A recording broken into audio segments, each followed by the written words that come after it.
Ladies and gentlemen, welcome to My First Business, the podcast. I'm your host, Naeem Pervez, and I'm a relatively new and sometimes clueless business owner and wanted to talk to other entrepreneurs to help inspire me and guide me and help me understand the best way to grow my business. So how to avoid mistakes, overcome common challenges, identify opportunities, and that's why I created the show for you. So if you're thinking of going out on your own or running a new business or an old one, I don't care, I'm not an ageist. I bring on guests from all sorts of industries and they are full of wisdom that you'll chew right up. And each episode is going to be with a conversation with a mentor that you never had. My guest today is, let me try and do this. My guest today is Melissa Orkamo. Yes. Did I do it right? You did it right. Amazing. Okay, plus 5 points for me. Melissa, I don't want the audience to wait too much to figure out who you are because I could jump right into the business conversation, but how about we have a little introduction about who you are and the path you took to get to where you are today. All right. Thank you very much for having me today. I'm really excited about connecting with you, so thank you. So yes, I'm Melissa and I've been in Dubai since 2008. I followed my husband, leaving a corporate career that I was really passionate about, a banking career actually in risk and compliance. And started our journey in Dubai. So it took me a little bit of time to settle in Dubai. I started a business importing products from South Africa that I really loved and enjoyed. And I unfortunately had a little bit of a medical mishap along the way in 2015 that prevented me from speaking. Actually, really? It was a dental procedure that kind of went a bit wrong. Anyway, my poor husband, he's amazing. He's really entrepreneurial. He saw, obviously, that this had really affected me, and he wanted his wife back, the bubbly, happy wife that he was used to having around. And being an entrepreneur, he had a machine. And he decided that maybe it was time for us to invest and investigate what this would mean. And our business was born. So since 2015, officially 2016, I have been the owner of a company called The Party. It makes it sound like I'm an event company. I'm not. But we do add to event companies to make their celebration special for clients, directly and indirectly. And we have a lot of fun. We love what we do. We haven't been sleeping since 2016. I have definitely roped my husband in the business and my sister-in-law. So we are a family business, and essentially we have fun. We love what we do, and we enjoy what we're able to bring and share with Dubai and the greater UAE, actually. I know. So amazing. Well, can I ask you, was that your first business, or were you always entrepreneurial as a kid, growing up as a teenager, or was this your first ever venture? No, not at all. Funny enough, I've come from a family of entrepreneurs and only realized that recently. So I've been surrounded by people that have been really successful in different, aspects of life, be it advertising or banking or, accounting, etc. But my husband has always been entrepreneurial, and from a young age, he was the one that would have little businesses along the way. I've always been really risk adverse. So I've been somebody that prefers to take the easy way. I like the comfort of a monthly salary, security, medical benefits, etc. So it was a real big stress being, coming to Dubai, not having a job initially, but I needed the time off. And then importing the products from South Africa, there was a really good introduction in terms of having a business in Dubai, especially a small business, the licensing requirements, the costs, managing expectations of clients and, your service providers, etc. It was really interesting. And then obviously in 2015, when things changed, it went in a completely different direction, as our business is very much involved with creativity, and I'd never opened Illustrator until that point in time.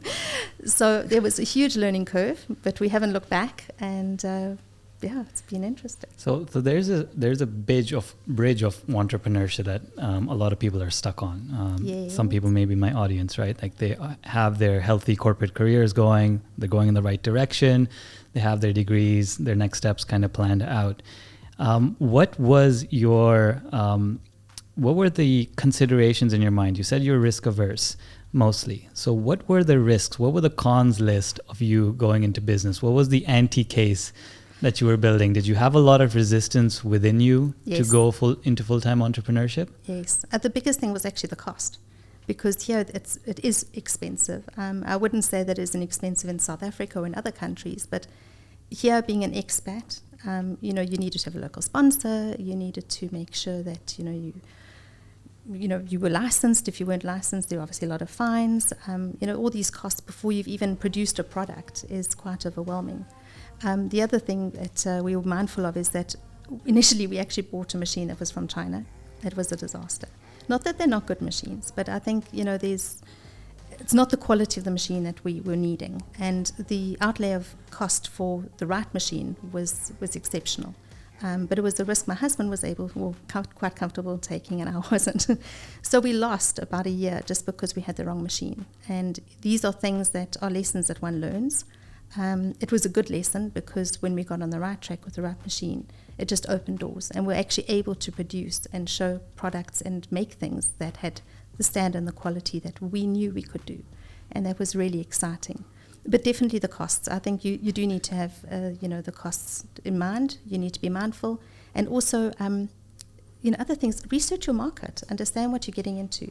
Understand what the pricing is in the market. It's all very well and good as a startup business and you're happy to give something for 20 dirhams, which should actually be 200 because you want to break into the market. But you're not going to capture your right clients. And the problem is when you do increase your prices because it's not sustainable, 20 dirhams, where are those clients going to be? You're actually starting from scratch again.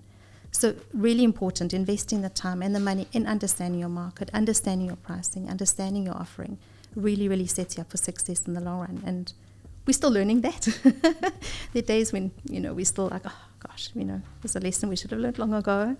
But costs. Did you end up making a business plan from the start? Because again, the reason I ask is you're guest number 14 on the show. Yes. No one yet, including myself. Like I feel like the real people who want to do the work of entrepreneurship, and I say work very strongly because it is work. Yes. Don't sit down and make formal plans. No. Did you have it on a napkin? Was it in your head or just conversations? How are you going about the visioning at that time? So we don't have a business plan. It's something that, it's a really interesting one because we have so many things that we can do that we're needing to start defining what our product offering is. And without a plan, what's that good old phrase, fail to plan to fail. It's and there is a bit of truth in that. Things happened really fast for us in 2016 when we had the right machine and we're ready to go. I'm not joking when I say we didn't sleep. We really did not sleep. It has been an exhausting but a tremendously overwhelming and adrenaline-filled experience that I would do over again in a heartbeat. But definitely having a few plans along the way would have stopped a lot of stress that maybe could have been avoided, some bad mistakes. Maybe, then again, me being quite risk adverse, I didn't want too many people to know or understand because you don't want to feel like a failure. But again, if you have a plan, you kind of iron out all those little questions and niggles along the way. Yeah. The plan is still in progress. I don't think the plan ever stops being in progress. Like, and again, no. I'm open to changing my mind, but yes. We've been in business 2.5 years, and I've never made longer than a 90-day plan. Oh wow! Because we're in the middle of COVID, and yes. we started around that yes. time too. So you could not take any macro decisions about planning long term because you don't yes. know how businesses are doing. Our yes. revenue depends on how other businesses are doing. It's very cyclical. Yes.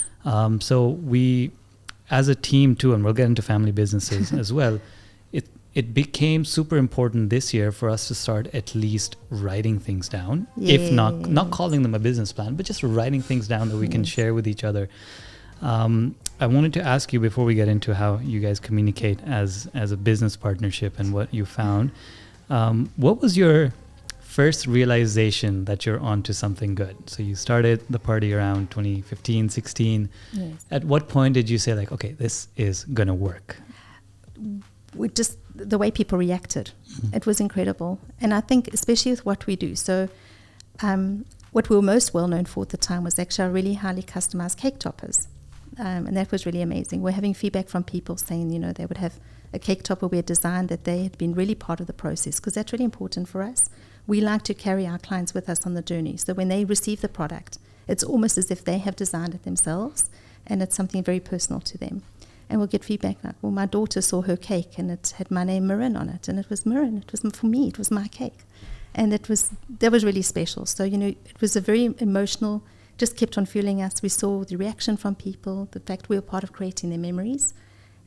Really powerful. And the reaction, so you just get caught up in it. You just kept on moving and going forward and sharing and exploring what you can offer. It was very, very rewarding. It's a very common theme, and I'm glad you mentioned this as well, because a lot of entrepreneurs go through that point where they ask themselves, is this worth it? All these sleepless nights. And a lot of my guests have said something very similar, and I've said something very similar, that when you watch your own customer testimonials, for example, but when you're playing back some sort of testimonial from your clients, it keeps you going. Yes, it does. Even for another day. Yes. Right? And if you're in a kind of business where you don't have that feedback coming directly to you from a client, then you must struggle to move on, right? No, very much so. I mean, you won't always be able to please everybody. Sometimes clients' expectations, even though we try and be as specific as we can and we take them on the journey, they're expecting something maybe bigger, or maybe the color wasn't quite right. Yeah. We're not ever going to be 100% perfect. But it's very rewarding. I mean, those concerns are few and far between, fortunately, and our clients are extremely loyal, and that helps a lot. I did have a thought on something you mentioned, though. It's very rewarding with what we do. So, for example, we'll take a piece of wood, and we import our wood from Scandinavia, so it's incredible. It's like silk. It's amazing. And we create something with it, whether it's a plaque or a sign or cake topper or keyring, you name it. And you look back, and it's just such a sense of satisfaction from a design phase, a raw material, to a finished product. And then the best thing is my husband is hysterical.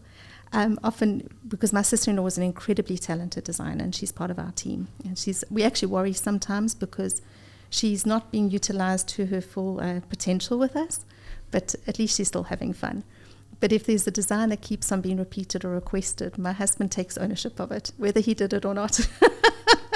He's forever saying that must be one of my designs. It's one of the top designs. It must be mine. And that's what's nice. It's just that we all love it so much, and we're all so passionate about it.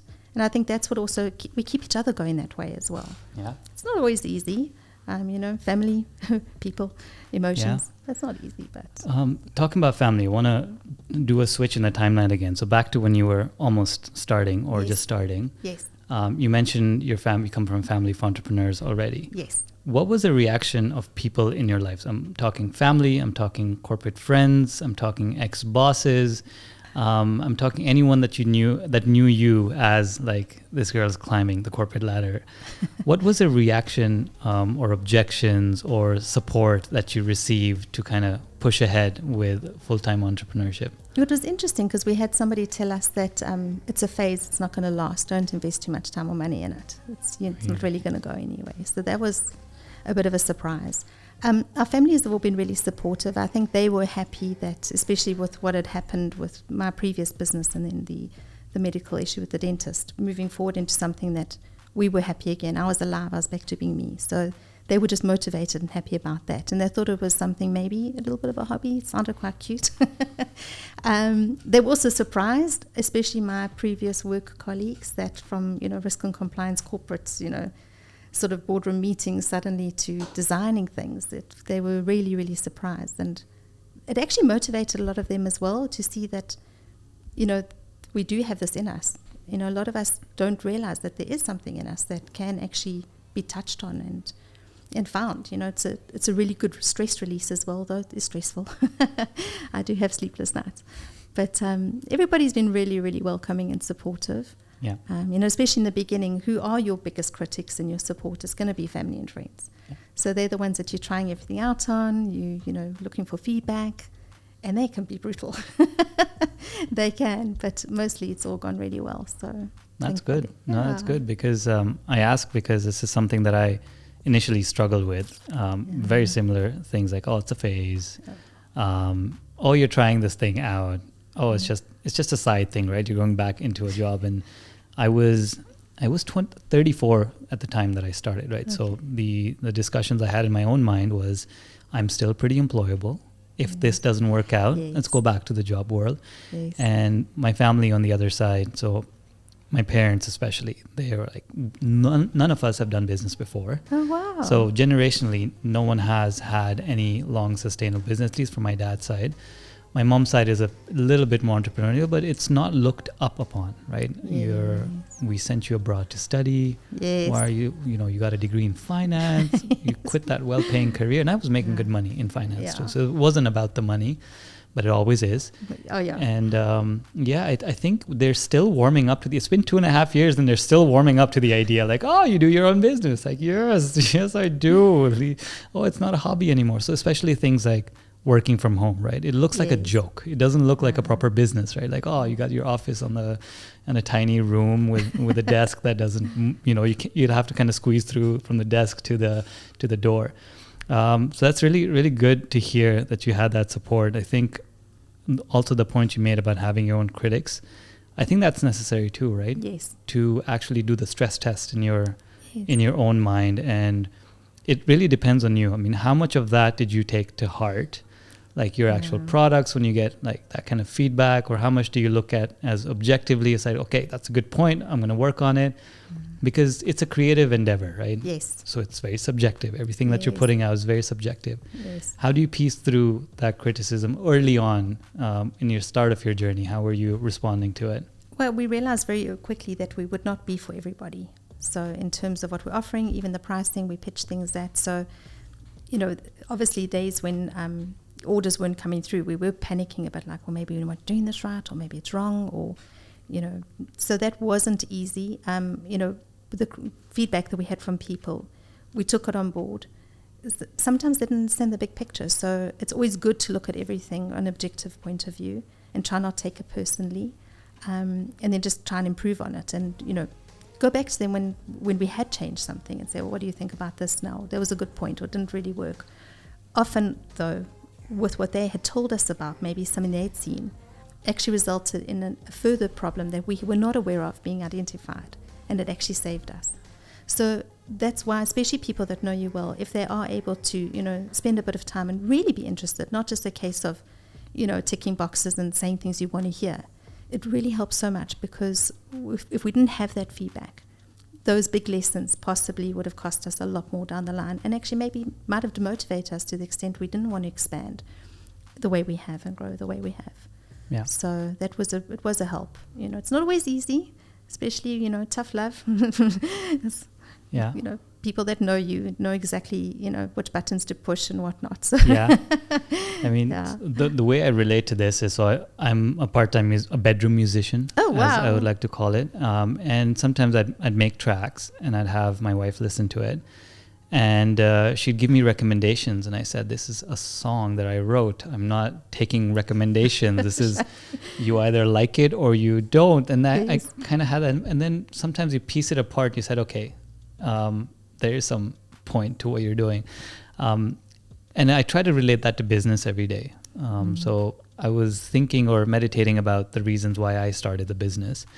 And 3 things popped up in my mind. One was I wanted to have this kind of lifestyle that only a business owner can have. Comes with the sleepless nights, but it has the upside too. And mostly it was about who I spend my time with, what I spend my time doing. And I wanted to play a bit more. So you get to play, if that word has a lot of connotations, you get to play more as a business person. Secondly, was about money. I can immediately, like, instead of waiting for a promotion and a raise, if I want to increase my income, I can take on some extra work, extra projects, extra clients, increase prices. I can do that almost overnight versus in a career. And the last reason was to build it as a creative expression, which is what, I'm hearing from you as well. Like, your business is like your creative expression to the world. It's how you leave your energy and your mark into the world as well. And when it comes to that, taking advice or comments and feedback is so super important, which is something I've changed my mind on. And initially I was like, no, it's very subjective, just like my music. But the more and more older I get into business, I guess, I'm trying to learn the art of like, oh, you have feedback from me, let me take it down and work on it. Do you feel that has stayed the same for you? Like having that kind of feedback loop between partners, between customers, between friends and family. How's that feedback loop, or how would you describe it today? It's been great. I mean, what has been interesting as well is that often, we come across projects that we're involved in that maybe aren't really our style, and maybe aren't really, because we tend to have a bit of a signature style and look with the way we do things. But it's a project we'd really like to do because it's challenging. And they will pick up on it and say, well, it's not really your usual kind of style or work. And it's not easy to hear. At the end of the day, the customer's happy. We delivered something that was exceptional. Expectations were met. Everything was good. So it's, also to remind them that because of the growth of our business and the direction we're needing and wanting to grow and go, it doesn't always mean that we're going to be doing exactly what we want and our imprint on it. Sometimes it's going to be uncomfortable and we're going to have to be challenged. And so that's interesting. But most of the time they've, been really excited, and then they have really good ideas because they can see what we can do and how far we've come. And they ask us to do things maybe we've done about 3-4 years ago because they really like that and we should do more of that. But we've evolved since then. So that's also interesting, which is lovely. It just shows that, things we've done have really resonated with them and they're excited for us. So it's the most important thing. So we're talking about having your external environment kind of impact your business. I want to ask you about, have you massively, or whatever the opposite of massively is, changed direction of the business in a way that you changed what you provide as a product or a service? Would you call anything a pivot in your journey so far? Have you done it often? Well, COVID really, for everybody, I don't think anybody's walked away from it without some sort of impact, changed a lot of our plans. Not the business plan, but the plans that we're making, on the go kind of plans. So we've had to sit back and look at the direction, and it's actually happening now at the end of the summer. It's a very exciting time for us. We are going to be launching very specific ranges of products that we'll be taking to store, which before we've never really done. We do everything is really highly customized. So normally I'd say 90% of our work is something that you can't just buy off the shelf. But we're having clients that are wanting to find our products in store. So we are needing to obviously start that. And it also makes business sense. We're at the stage of our business where we need to have ongoing sort of sales revenue coming through that kind of just takes over. I mentioned earlier when we were just chatting briefly that my husband's ideal job is where you make money while you sleep. And essentially that's what this will do. It's going to be online, it will be in store, it will be easy to pick up and grab, something different, something a lot of fun, as opposed to us waking up on a Monday morning. It's like, okay, let's see what emails and orders we have today, because that's essentially what does happen.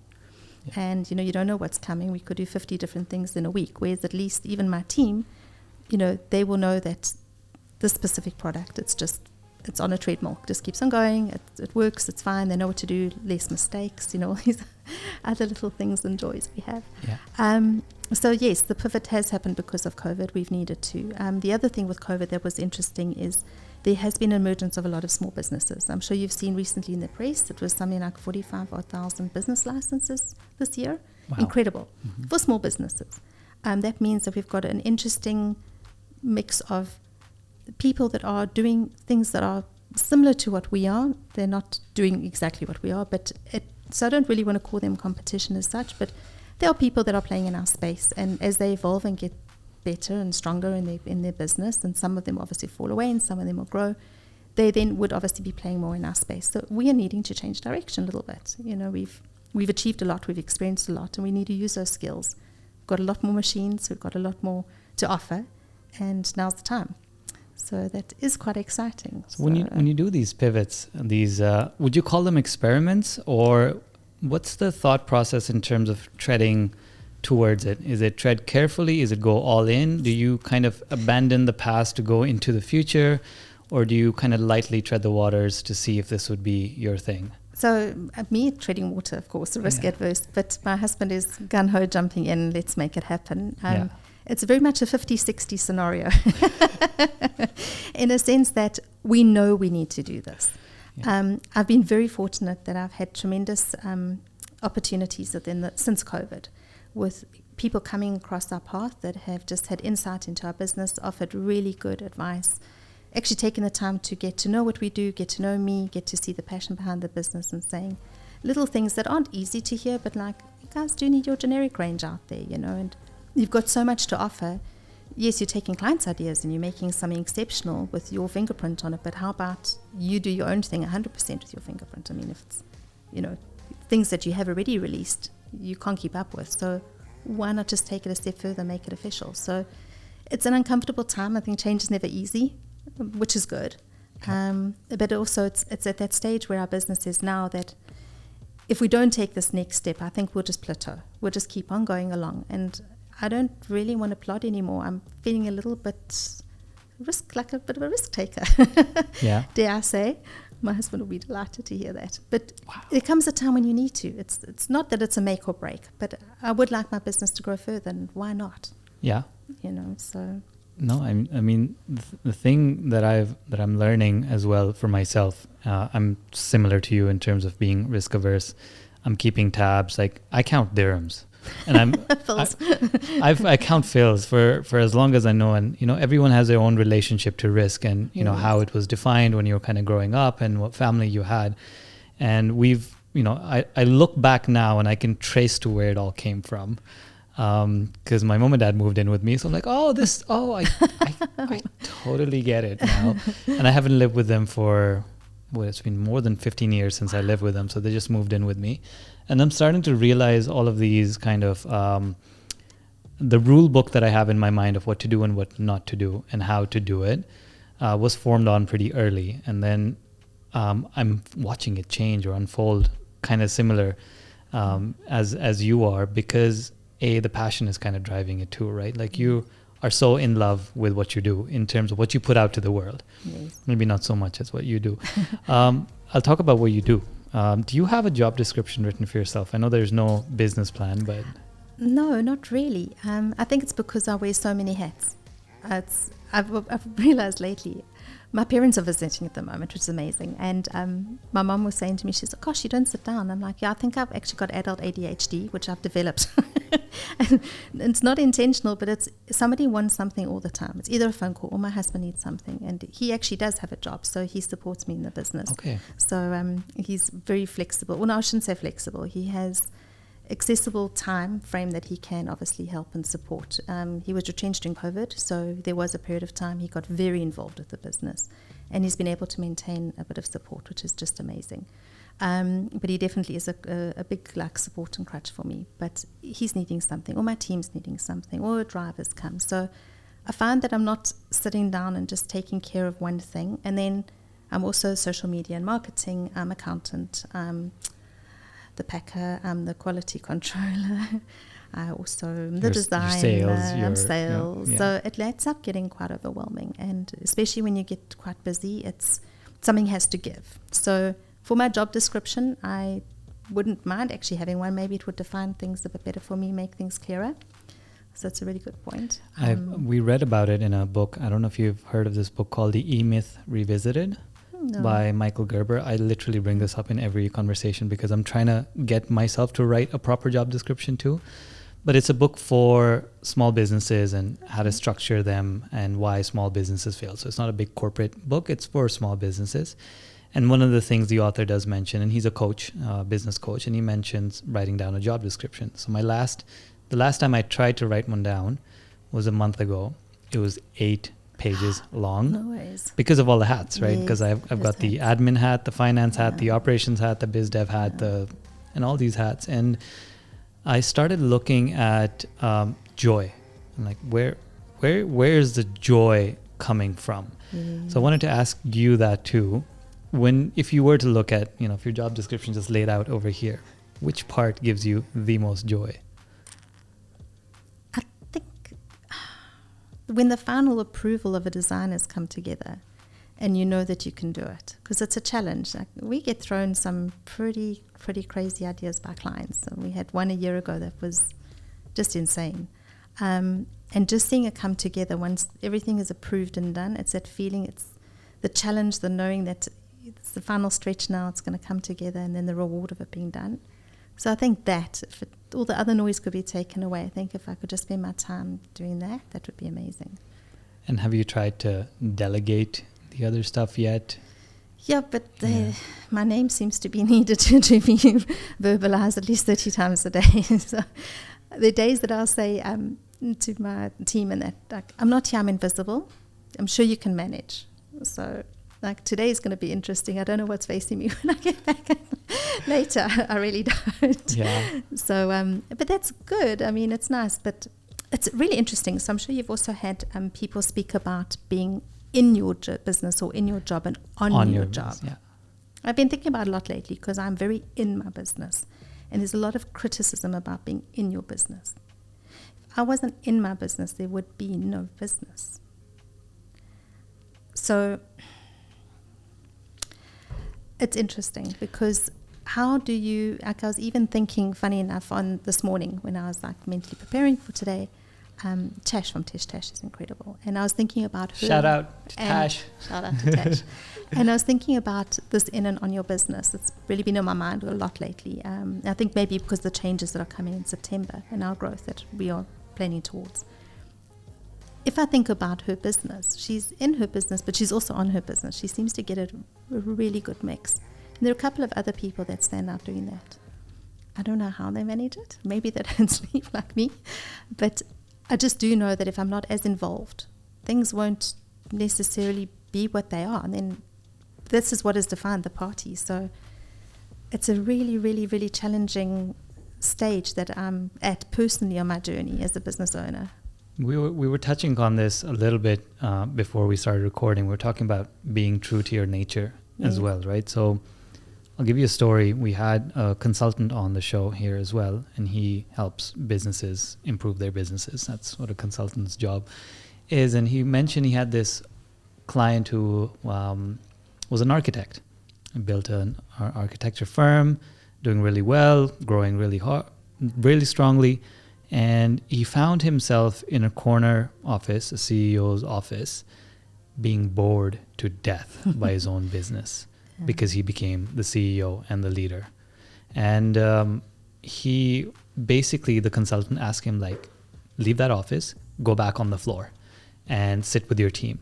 And his life changed, like the CEO's life changed. So he's back with his rulers and he's doing the drawings and he's found his joy again. So it goes back to thinking about what we're thinking about right now too, and it's our current struggle as well. So maybe we can jam a bit more about it.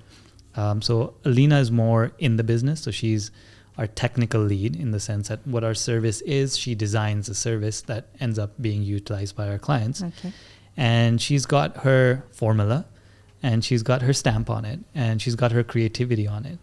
And I keep trying to remove her because I want her to work with me on the business because I'm the one working on the business, and I want her because I really love her input and her hustle and everything, and I'm kind of struggling on my own to take on all the projects that I want to.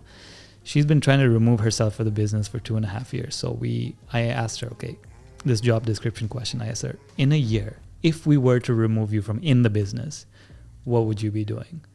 And there wasn't that much joy as you expect in working just on the business, especially for people that enjoy the creative process of putting that service or that product together. Yes.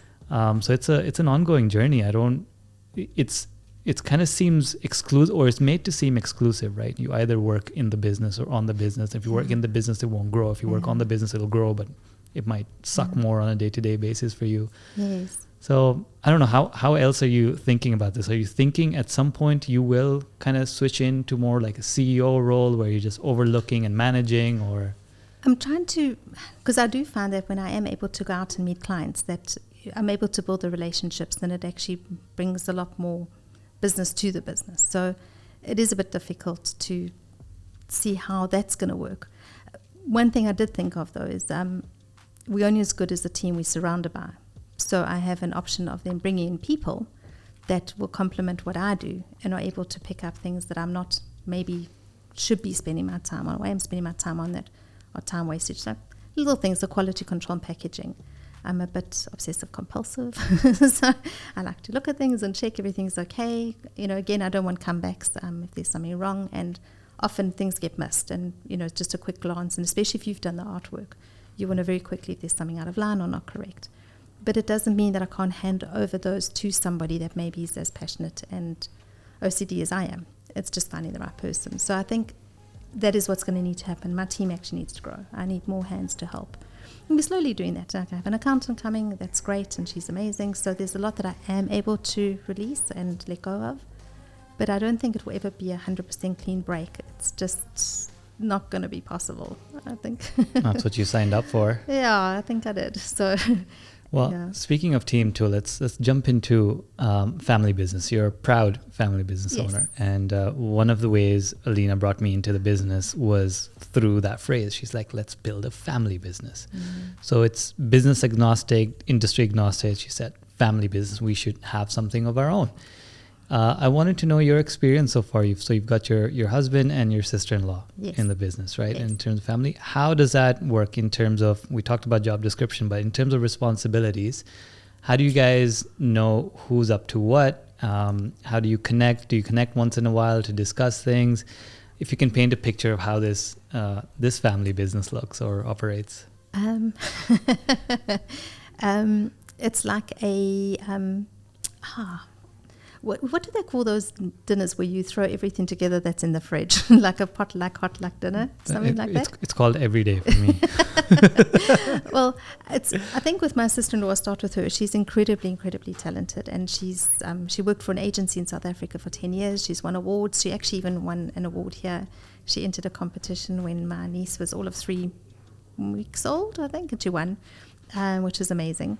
As I mentioned earlier, I think she's a bit wasted with us because of her talents and skills.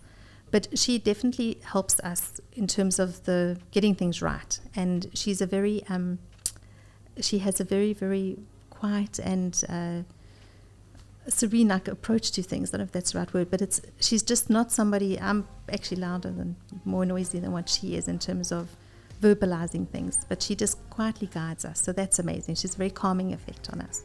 My husband, obviously, being the risk takers, jumping everywhere, wanting to do everything, so I'm always telling him to keep quiet.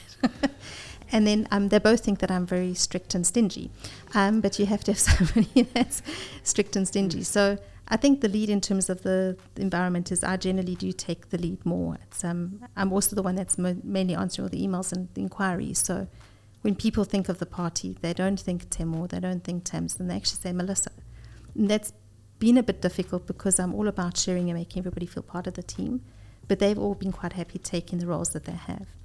So my husband's really good with making sure the artwork's all correct and making sure the guys that actually work our machines are up to scratch, and we understand our machines and our business really well. That's one thing that was very important for all 3 of us, is that we intimately know and understand the capabilities of our machines and the material we work with.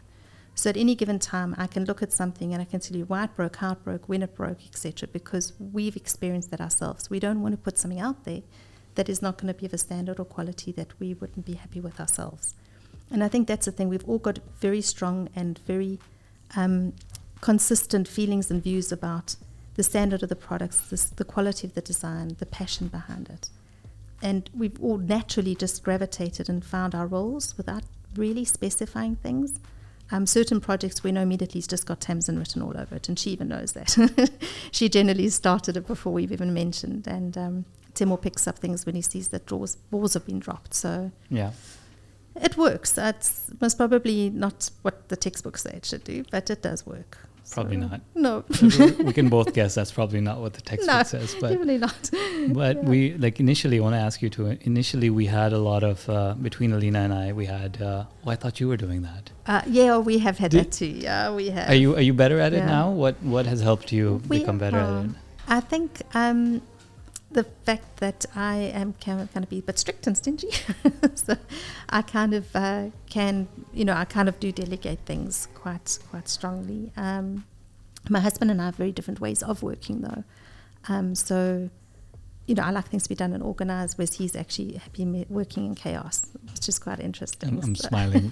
Right. It's like looking at a mirror. Oh, really? Yeah. Too funny. Yeah. So, but yeah, and then of course things do happen. Balls do get dropped. We sometimes do have problems with emails and things don't come through. And he might get the email and I don't, because he has it all connected directly on his side, whereas I'm redirecting. And, then it's like, well, you saw it. Why didn't you do anything about it? So there's moments. What is challenging, though, is when I am needing downtime and to step away from the business is when my husband then has the best ideas and he wants to talk about it. And I'm just wanting to zone out. So it's finding a time when you actually divorce the business and personal. And I'm going to use the word divorce because it actually needs to be a hard, cold cut. When it's weekend time, it's weekend time. Otherwise it gets too much. It's all you speak about. It's all you're thinking about. And it can become very stressful. I'm very aware of, finances and everything and the money in the business and what we need to have to meet our overheads. Whereas my husband, that's the least thing that he worries about. His idea is like, we'll always make a plan, where I don't want to be making plans. I have to have that plan in place, which I do. So that makes it interesting as well, because if we do have arguments, it's normally about something he wants to buy, and I say no. This is the story of my life, so I'm going to dig into this a bit more. How do you guys find that middle ground? Not to say that we have it bad, but it's a similar thing that our outlook is very different on our day-to-day, week-to-week, month-to-month outlook. So I'm looking at the numbers. I know my margins. I know our retention rates. I know I'm tracking the metrics. I'm looking at things like she started off the business. I'll give you the BTS story. She started off the business as a mistake, which was she's a freelancer taking on a few clients to do their advertising for them. 2 clients became 4 became 6 became Amazing. 8. And at that point, she was doing too much on her own. And it was around COVID, all our clients cut off the retainers, all her clients, and she was kind of left twiddling her thumbs, but knowing with her ever-ending optimism, as I'm sure your husband has too, that things are going to pick up, and when they do come back, they're going to come back with full force. Yes. So that's the time where I said, okay, if I do come on, and she was kind of requesting, like, maybe it is time now. And I said, I always wanted to work with you. Okay, so let's do this together. My first course of action was to organize her, because I couldn't start. So it was already like low period of time in COVID. So I set up our ERP. I set up, okay, this is where the client dashboard is. This is where our service dashboard. These are the documents we always have. These are the folders we need. Yes. This is where the Excel sheets go for the money stuff. This is who's going to do our accounting. And like just fixing invoices that she's been issuing for a year. There's like 3 invoices titled invoice number 44. Like, can we please clean this up? Yes. So we do a lot of that kind of similar energy that you guys have. And we're trying to find ways to meet in the middle. And she's very responsive to when I say, be more organized with this or know more. But she'll do it for a little bit, and then she'll go back into her own creative world. And then on the other side, she'll have me take more risk and be more chaotic with a thing. And I'll do it for a little bit, but then I revert to my mean or revert to my own nature. Yes. How have you guys found accountability to each other? Just a little twist on the question is, when you ask the other person to do something, even though it's probably against their nature fully, how do you keep them going and keeping them accountable and keeping them responsible? And how do you know when to let go of your request? Yeah, letting go is difficult. That is difficult. It's not easy. Yeah, sure. How to answer this one? I packed a lot into that question for a reason. I wanted to see where you take this. So what normally ends up happening is I kind of, it's a horrible phrase, give a man enough rope and he'll hang himself. So it's basically, I know I have to step back and I allow things to run. And then when it comes to that, the 11th hour, that's when the magic does happen.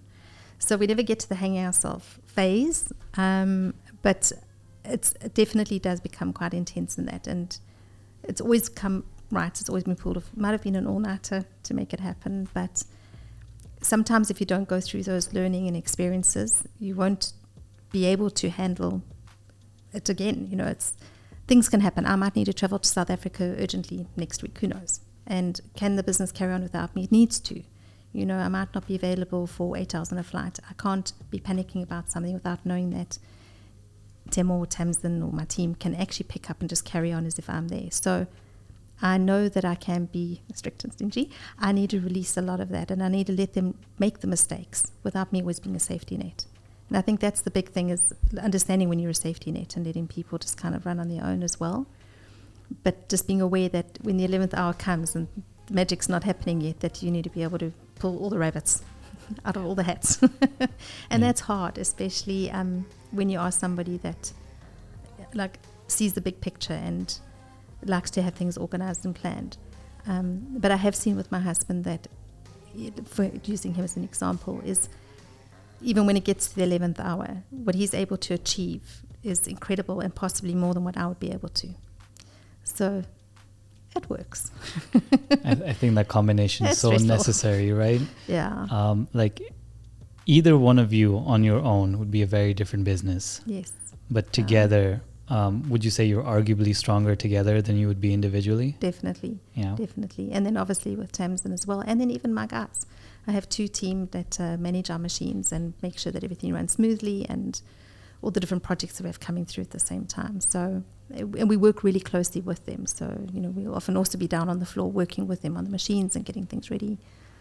So I'm gonna ask you about people, but I think one realization that I'm coming to, in terms of looking at you as a mirror, one of the difference that we've been able to do. So I'm more like you in the sense that please don't ask me to do something on the last day. Yes. Or why didn't you tell me this a week ago when you knew about it? Yes.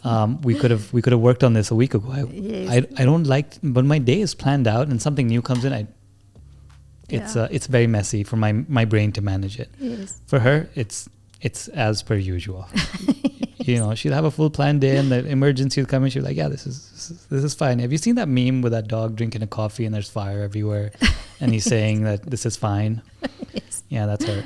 That's her all the time. But I wanted to understand from you in terms of team. You mentioned your team as well. What have you found in terms, are these long-term employees? Are they full-time? So they're full-time. So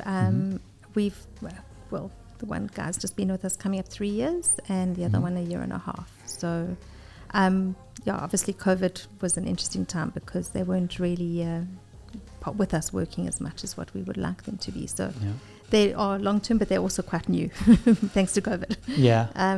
But it works well. I mean, they're both really great, and they understand what we're needing. And how we work. So it works well. I'm going to ask you, let's say we all know in our gut when we found good people. Yes. Right. Like you just know. Like you don't need a textbook and checklist to it. You just know when you have good people. What have you thought of ways of retention? Like how do you, when you know you found your right-hand person or left-hand woman or whatever it is, what do you think about motivating them to stay with you long-term, be with you as long as they can? So that's really interesting that you asked that question, because it's something that's actually really important to us. And it's difficult in terms of what we do because we have like exceptionally busy days where there's just not enough hours to get everything done. And then there's some downtime, like at the moment a lot of people are traveling, so we're able to get things organized. And part of that is actually defining their job description and doing appraisals with them so that they are feeling valued and they're feeling that they've also got growth. Although we do exciting different things all the time, it can also be pretty boring. You take material, you're putting it on a machine, you're making the machine do it, you're taking it off, it's the next one, it's on, off, on, off. Sometimes it's different. Obviously, each project is different, so them seeing and being part of the end result is very rewarding. But there's more that they can do. For example, both of them can also design. I'm not using them as designers at the moment. Why? Because I don't have the capacity to have them step away from the machine. So that means I need somebody else possibly to come in. So we're identifying areas that they have got skills that we're not utilizing. We're making them aware of the fact that we know about these skills. And where there are gaps, we're trying to encourage them to, if they see something that we've designed and maybe there's something that could be changed or better, to tell us. We're trying to have an open conversation because we feel that the more they're feeling part of the project or part of working as part of the bigger team, the more they'll feel, the appreciation, enjoyment of the job. So as I mentioned, I've got 2 guys, and initially they both used to start work at the same time. It was from 9 to 6. We've just recently changed that, and it's actually working better. So one of the guys starts at 8 and finishes at 5, and the other one stays on from 9 until 6.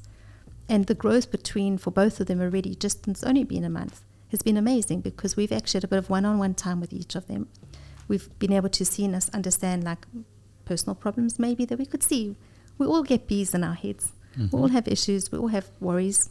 Mm-hmm. And sometimes just acknowledgement or understanding of that has, given them an opportunity just to feel valued, heard, seen.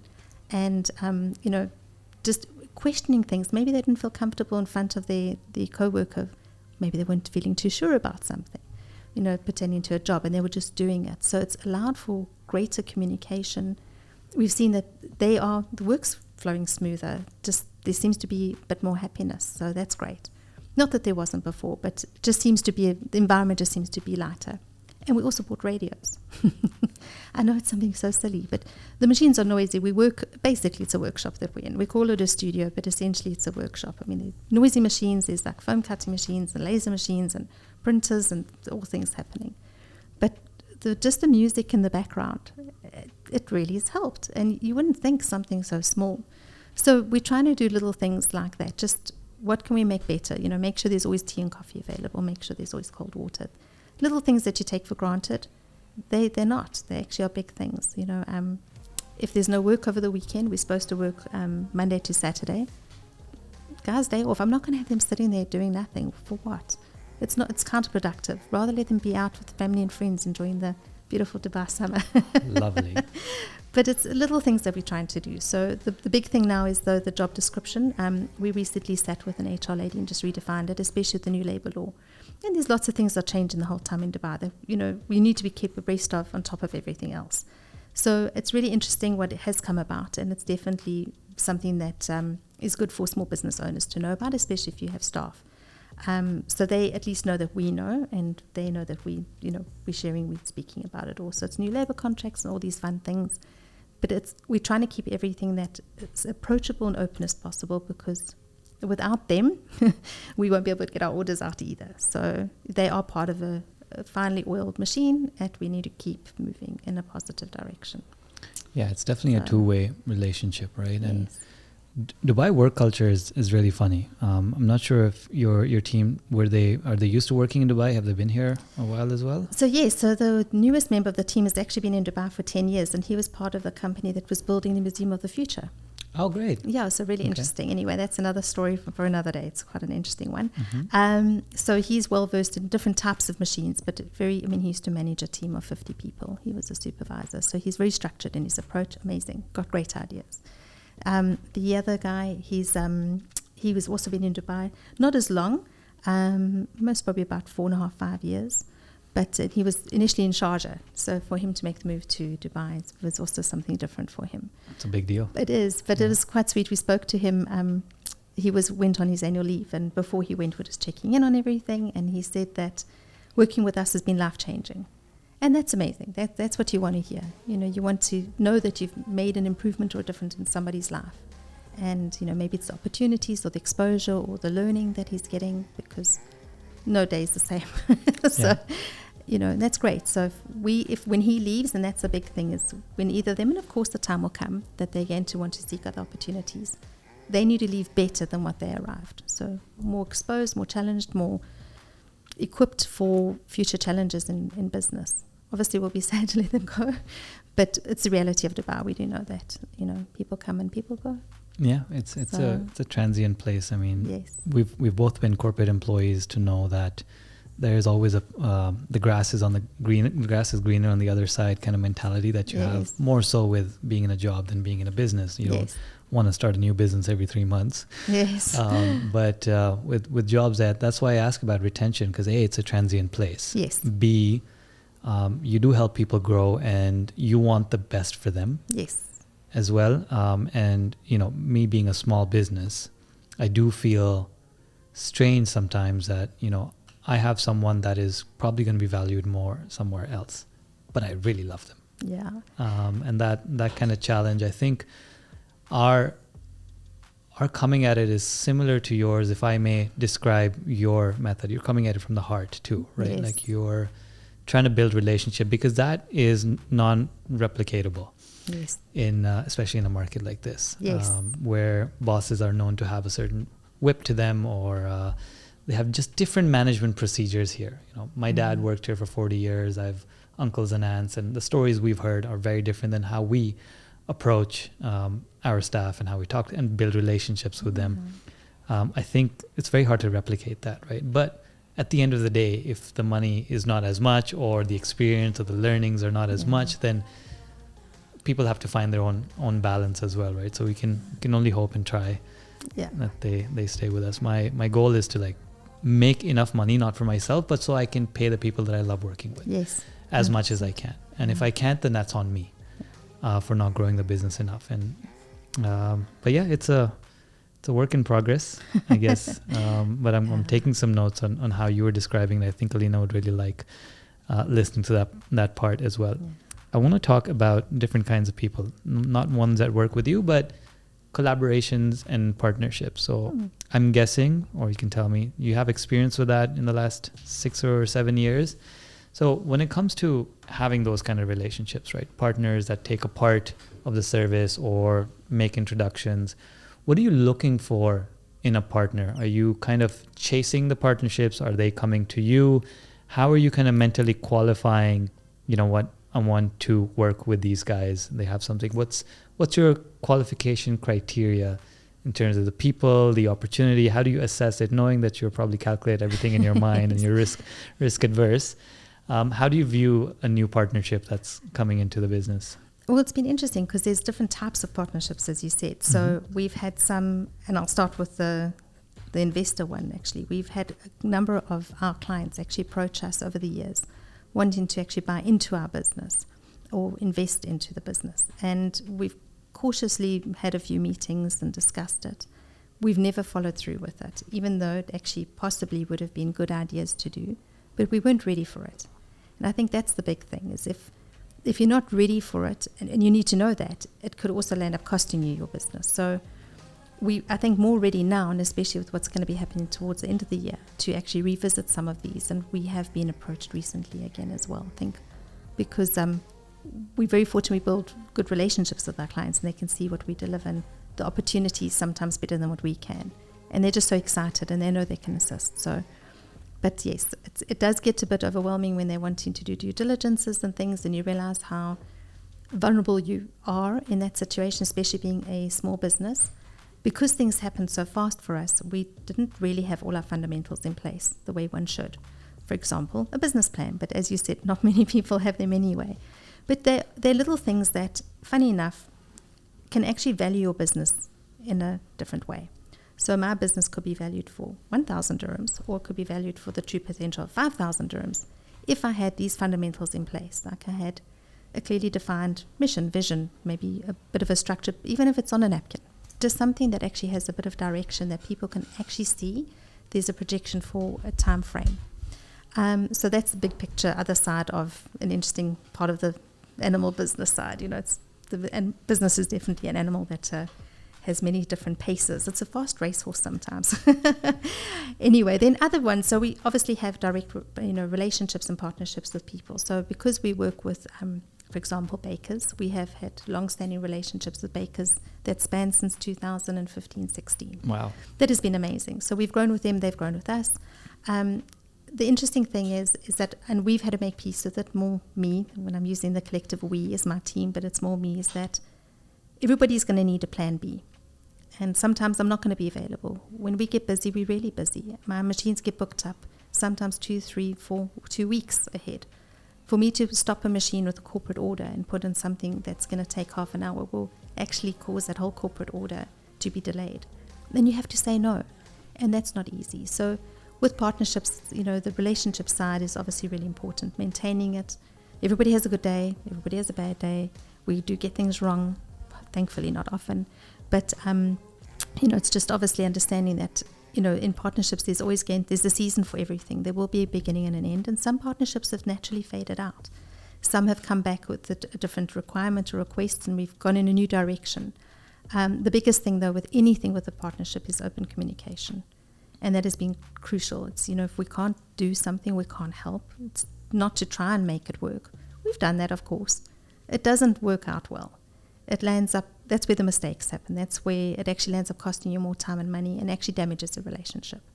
So that's the biggest thing. Then the other thing that's interesting is, which we're learning and busy sorting out now, going back to the fundamentals, is actually having contracts. We've never really had a contract with people. And it goes even as far as a non-disclosure agreement.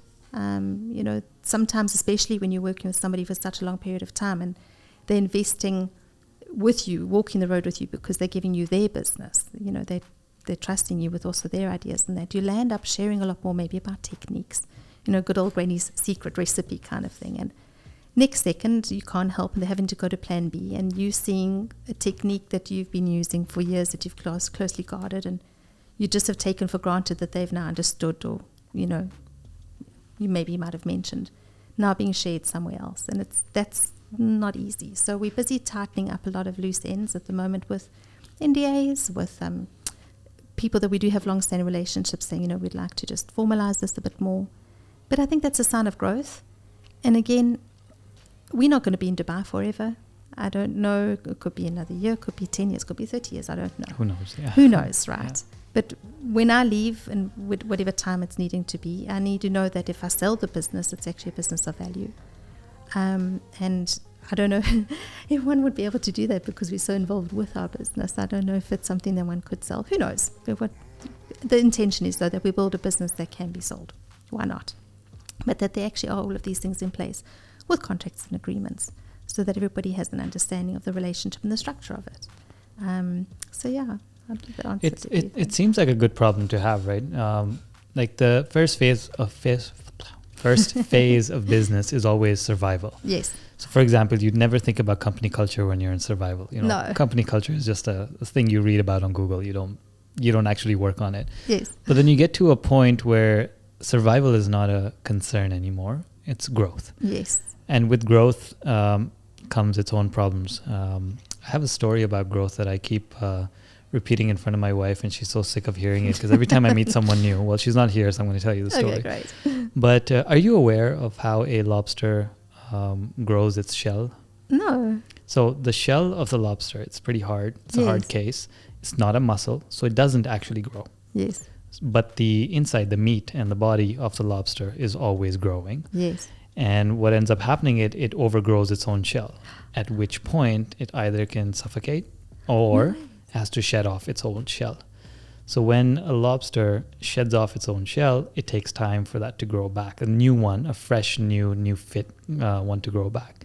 At this time, the lobster has to find a place to hide from predators in the sea. It feels vulnerable, it feels scared, it feels cold while it's growing its new shell. And, that's what I describe me going through business every 3 months. It's, when we're in the growth phase, you have to let go and shed off the old way of doing things on napkins versus formalizing relationships with contracts. And I think that's like, I'm going to call my next business a lobster because like that's all we end up doing.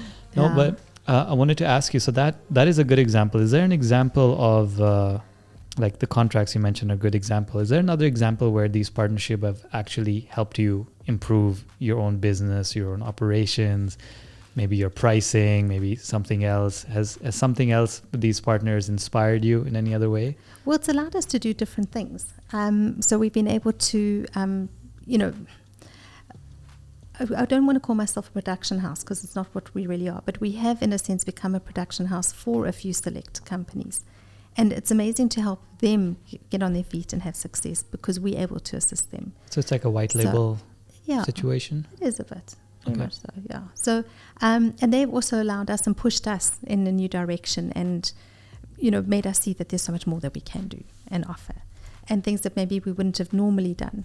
But we're also very cautious because we're a small team. We can't take on too many of those. So the ones that we have taken on, we've been very specific and cautious with, and we've made sure that we've done all the background checks and et cetera, the niggles and that. And it's so far it's been very rewarding. It's, so hopefully onwards and upwards, and we both continue to enjoy the benefits of this joint collaboration. Yeah.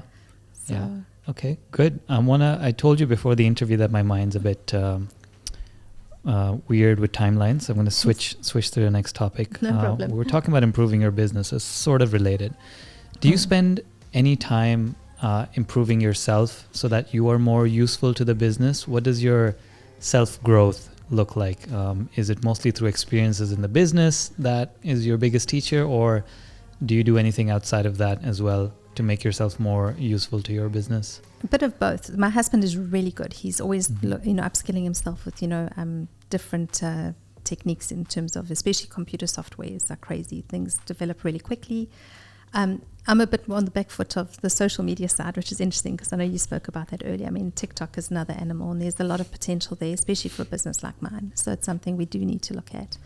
But last year, in terms of self-growth and development, there were opportunities that I was able to put myself forward for.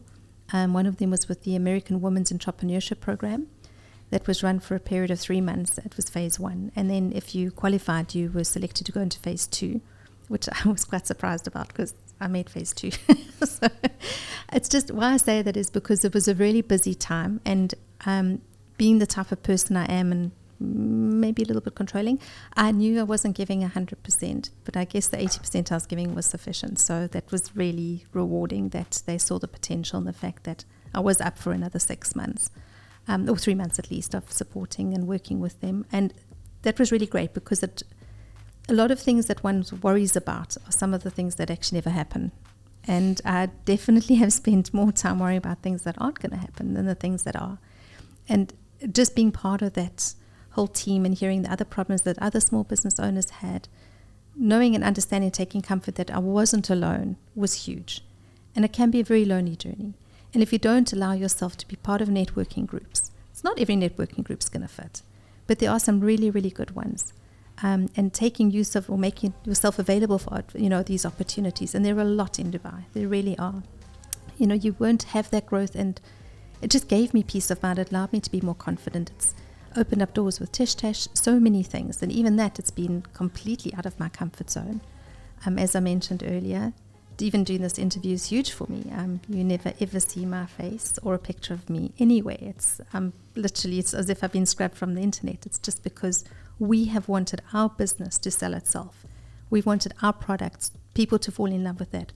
Not me, not my husband, not Tamsin, the product, because that's actually what needs to be able to stand on its own going forward. I can't be everywhere on a street corner, or at a market or somewhere trying to sell something. People need to fall in love with the product.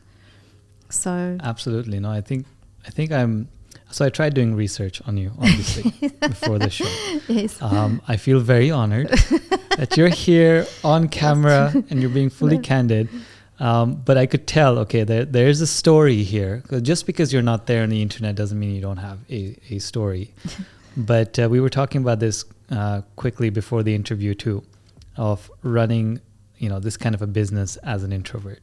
I mean, your business is called The Party. It's the most extroverted name for a business there could be.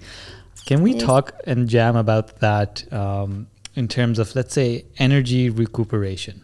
Yes. Okay, so obviously you have to be on calls, meet people, meet the team, meeting me now for a couple of hours too. So how do you take care of yourself after an exhausting talking day, let's say? I'd become very quiet. I do. And I just lose myself into like a design or something, or just zone out in front of the TV later tonight. Most probably just almost allow myself to become brain dead. It sounds crazy to say that, but I do find that it's difficult when you are, and I think we also discover the term an extroverted introvert, where I have moments where I can be the life and soul of the party and then hope I never see those people again. And it's just, maybe they caught me on a good day, things are going well. And I think that's with a lot of people, when things are going well, you have an aura, you have an energy about you. And that's what our business actually gives us, is because we're dealing with things that are so beautiful all the time and amazing designs and really nice people. It kind of just burns you on and gives you that energy boost, and it gets you feeling excited and motivated. And the fact that clients like your ideas and they have ideas and they great ideas, it just kind of fuels each other, and it keeps you going, even when you are feeling exhausted and like you're feeling you don't have any more to give. But the name of the business is really interesting, and that you touched on it. So as I mentioned earlier, I had a really unpleasant dental experience where I actually couldn't talk for 6 months. So it was a very simple procedure which resulted in an injection being given to me that I didn't need, and it damaged my lingual nerve. And anesthesia or? Yes. So people are phobic about dentists. I'm very cautious about how much I share and say about this. Look, it's one in like a million. I was one of the million. It happens. It's unfortunate. It is what it is. But it was also life-changing in the sense that our business came out of it, because my husband saw that, as I mentioned earlier, he needed to get his wife back. So, and we didn't stop from the moment we got busy with it. But we didn't have a name for the business. And the name came about because of what I'd been through and where I'd come from in the 6 months, whatever, before we officially launched. I obviously wasn't healed. My trauma is still there, but I can talk at least. There has been obviously a lot of improvements, but I was more me again, and we were doing things that were beautiful and were adding value to people's lives, celebrations, we're helping create memories. We needed a name. And my husband said, well, if we look what's happened with you and we see what we're doing, there's something special to be celebrated in every day. And what are we doing? We're helping people with their celebrations. So it's a party, it's a celebration, it's an occasion. It's like the business should be called the party. So it's the party, and it's a very personal journey for us, in the sense that it's actually come from a place of extreme, like, for me especially, a very, very dark time. I've basically lost the sense of my taste. So, you think about life, everything, even a party, what are you doing? You're going to eat food. Like today, you offered me something to drink. You're going home, you're having a wonderful meal with your family. You enjoy cooking, you're great at putting things together. Food is a very integral part of everything that we do. So, yes, it was a very interesting time, and to come to the point where we actually got something that we are able to do and love and enjoy every single day is a celebration. Yeah, so that's which is why I wish you were online more often. Because here's the thing I know about traumas. Yes. Having my own experiences with it, having family experiences with it, is that once you know that someone has overcome or is trying to overcome through an XYZ process, like this business for you or finding joy in other people's parties, yes. Once that part of the brain activates, I think it's much easier to deal or work with your own traumas as well. Yes. Versus kind of taking it as a given, like, oh, this happened to me, it's all downhill from here. Yes. And there's nothing to be done. I'm, as you said, 1 in a million people go through this, so it's 1 in a million. Nobody prepared for this. I am not going to get out of this too. And what keeps us going is stories. And I think that story that you have can be built on a bit more. And just imagine maybe it affects one person. Yes. Like it's helping me right now, right? Like why taking that kind of experience and making something beautiful out of it. And as I mentioned, like as a bedroom musician, I love music because it's able to transcend the artist's trauma into something so beautiful. Even though some of my favorite artists end up killing themselves. I know. You've been expressing yourself with music for so long, and then that wasn't enough too. But at least they're trying, and they're trying in their own ways. And I really love that, and I do want to see more of that. So if you can share that story more often, you might be helping somebody with that as well. We talked about this earlier. I'm switching topics again. No problem. I'm very good at that. Saying no. Oh, yes. Right. Have you recently learned that? Did you kind of always know that? Because I'm recently starting to learn and perfect the art of saying no. Yes. How would you say you are at saying no? Is it comfortable? Have you found ways around it? Or saying no more often than yes? Is that something that you do more often than agree? It's getting easier to say no. Mm-hmm. And we definitely are needing to say a lot more no's than what we are. Reason being that there are only so many hours in a day, and if we overload ourselves, everybody suffers. Some clients have got really unrealistic expectations, last minute requests that are just not possible to do. And we know we're disappointing them. We know that it might mean that we might not have them come back to us again. These are both long-standing and new clients, and sometimes there's just no option. You have to say no. Other times you might have a history or previous experience with that specific company or client, and it costs the business too much money. In terms of, we always give a price and a quote before we work, so it gets approved, so everybody has an understanding of where we're at. And there's some instances where there's obviously scope and project creep. It does happen, of course, and sometimes because everything's new, what we're doing, you only realize once a project is over that you've undercharged, or you'll do it differently, or it's a learning, of course. I thought you do your math before. We do, but there are learnings. Every day is a school day. And so, there are things that we then just clearly, decide not to. Because we've been known as a company that can do anything and everything as well, which is great. We've also realized that we have to stop saying no to just anything and everything. For you to come to me and want a key ring, of course I can do it. It's no problem. It would take me as long to do that in the design and making as it would most probably for one of my corporate orders. What is the sense of doing that? So that's a no. But it is hard to say, obviously, because at the end of the day, fills and dirhams are fills and dirhams. And but what we have found is when we have said no, other doors have opened, and the time we would have allocated to that keyring is now better spent on a bigger project that is high revenue earning. So sometimes you've just got to trust that, even though it's a hard one to do, that no's are not a bad thing. And, I've said no to a lot of things, like actually interviews in the past, but they haven't been the right time. Yeah, but it hasn't been. Yes. And I think that's the thing, is it has to be the right time. There's some things, like even the investors, it hasn't been the right time. And we've maybe needed to continue our growth journey and our business journey to get to where we are. Now we have more to offer. Whereas before, who knows, maybe our ideas would have been, closed down, shut down. Maybe it would just been, we would have been kept on one road. Now we've got options. So they're here to challenge us and make us uncomfortable, definitely. But I'm very much a pros and cons person as well, and I do trust my intuition. Even though there's a niggle, there always will be a niggle. Even with a yes, there will be a niggle. But it's just, once you've made the decision, just be comfortable with it and move on. It's that's the big thing, is just not looking back. Yeah, I think we all kind of intuitively know, if we're listening and we're aware and attuned to our gut, what's a yes and what's a no. The tough part is actually formulating the language around the no. Yes. Yes. Especially when you know that it's a no for this particular thing that you're asking for, but maybe later we can do something else. Yes. And you want to keep it amicable. We've had those conversations with clients before. We've had to say, especially our good clients, because they get disappointed, they get very upset, and you disappointed me, and now it's like, what am I going to do? My plans are ruined. I'm like, well, this is why, but we can move forward in this way or that way. The problem I find is when I say no, my husband says yes.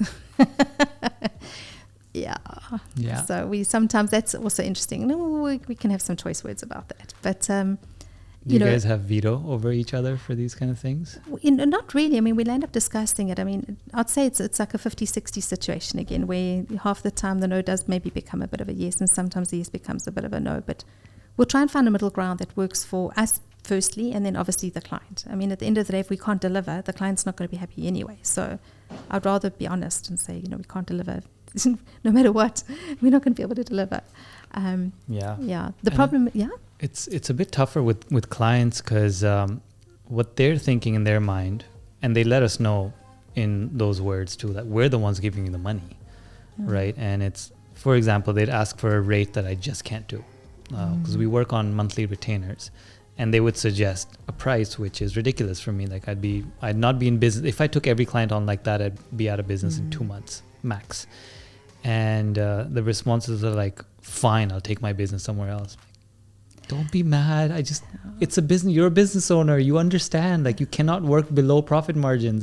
That's bad business. So I have a question for you. Have any of those clients ever come back to you? I would not want them if they even do. A couple have. So it's interesting, because we've also had that situation with, like, you're too expensive in the market. Well, our materials are imported. Our machines are state of the art. You're getting us designing, checking, we'll most probably even be installing. So, you're getting what you're paying for. Yeah. But if you would like to go somewhere else, we really wish you well and all the best. Yeah. You know how many times they've come back to us? A lot. And because they can see the difference, but they didn't get what they wanted, and they actually end up spending more because it needs to be redone, or something is wrong, or they had to go somewhere else and have it made again. So it is an interesting one. Clients will always be challenging. That's the one thing that's the definite. It's not a bad thing, I guess. Yeah. At least they want to challenge us. Yeah, and we invite that. Because you know what, client requests make you improve your business. So I've been managing clients since 2010 in other capacities, right? In my FX trading world, in tech companies here and there. So I've kind of gotten the sense of human psychology and how it works, because that's all I used to read about too. Because I was in sales or customer relationship kind of roles, account management kind of roles, my bookshelf was, all the way from like how to win friends and influence people to thinking fast and slow. Like all these books are just reading into what are humans and why do they behave the way that they do. Yes. And it's really fun for me to chat to Alina about this stuff, because she hasn't been in those kind of roles as much as I have, but she looks after all our clients. She's a point contact for our clients, and she goes at it with her gut and her heart. And she's also easily taken for a bit of a ride as well, because she hasn't seen the trajectory of the warning signs, the red flags that kind of come in. And I'm not in the day-to-day. I'm very lucky that I can actually take a trip tomorrow and the business will still be running. Amazing. Like, that's my job description that I worked on. It was like, if I have to leave tomorrow to go to Budapest, can I? Amazing. without doing that? But she has to do that day-to-day interactions, and we're trying to help her as well to identify these red flags. And she has such a strong gut of who's going to be, who do we need to say no to and cut out almost immediately. And she has such a poise of how to communicate that while keeping the relationship. So I have lots to learn from you guys as well, and having them explain to them like the realities of doing the business. Does any other story come to mind about saying no that you've recently had to and worked out well or didn't work out too well? Oh, I mean, there are. I just would have to think of a good one. Yeah. I mean, but yeah, sure. We'll come back to it. We'll come back to it. I'll throw it in back of my brain. I'll go in heavy with the next one. Have you ever thought of shutting this whole thing down? Yes. You didn't even finish the take question. a breath. Absolutely. And how many nights a week do you do that? No, how many times in one night do I do it? No. The last 2 years have been crazy. Let's face it. It's, my husband was a pilot of the Emirates for 13 years, and he's a passionate pilot. I mean, he didn't even think he was going to fly again, and he just caught up in the net of everything. And within 2 weeks of him getting his retrenchment, we also sold our dream home that we'd been working on for 8 years. So so much disruption, so many things that really threw us, and you question everything. And even then with the business, because it's all happened so fast, and we've been very fortunate, very lucky that we've been able to do what we've been able to do. You just look back, especially when a big trauma like that happens, and it was very, there was, as you know, the whole of Dubai knew, it was a very collective, especially with Emirates, mass movement of people and devastation, that you kind of get lost in what next. And it's like a death. It really was. That I really was questioning. It was like, maybe we should shut everything down. Maybe we should just sell it. Maybe we should. But as we've had the healing, and when I say healing, time is a healer. We can breathe now. We can talk about it. We can make peace with the fact that we sold the home we loved and worked on, and we really couldn't speak about that even 6 months ago. So it was really hard. I'm not feeling that way anymore. But I think if you don't think about that, you're not challenging yourself about why you're really doing it. What am I doing this for? What is my big picture? What is my big goal? Where to from here? How am I going to take it? Am I going to sell it? Do I want to keep it? Would it be something when we leave we just shut down? When would be a good time? If you don't have these uncomfortable conversations, how are you going to find the growth and the direction that you need? That's also been instrumental for us finding, and as I said, the people that came into contact with us last year, me specifically, allowing for the self-growth, have made me question these things as well. So it's been a very interesting, disruptive time in terms of, just plodding along, feeling comfortable, everything's great, to real tough questions about the next stage. My husband and I, we don't have children. We have cats. We're also in our mid-40s, so we're not exactly on the younger side of things anymore. So you start thinking about, further on, later stages of life as well. So it is an interesting question about pack it all in. There's a really good book. I have to small little confession with it though. It's a podcast where you can listen to it as a podcast called Built to Sell. I don't remember the author's name, but is it Jim Collins? I think it might be. So we currently live in Garhut. We used to be in Arabian Ranches, and our warehouse is in DIP2. So it's quite a long commute every morning, backwards and forwards. So my husband was like, great, 2022, let's get this podcast on the go, let's get going. And I would sleep through it every day.